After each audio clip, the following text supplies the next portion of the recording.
The Clarendon police are still trying to find the persons who killed a senior citizen in the parish yesterday. Dead is 78-year-old James Blackstock from Osborne Store. TVJ's Kalisha Williams has details. The road where 78-year-old James Blackstock met his demise around 10 Saturday night. It is believed that Mr. Blackstock was heading home at the time of the incident. Residents say they heard several loud explosions coming from the Rock Road area and called the police. Upon arrival, Mr. Blackstock was found suffering from what appears to be gunshot wounds and a chop wound to his forehead. He was taken to the Maypin Hospital where he died while undergoing treatment.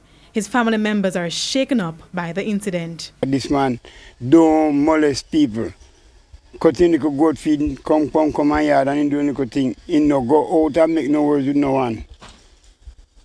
So what you heard happened last night? It was some when me stand up and wait for him and me, I'm not talking. Him come down the road and appear gunshot me, and when me come find out say him lie down the road on me. Me better not deserve it because me a good helping man. He help people and he kind to people. But me I tell you, man.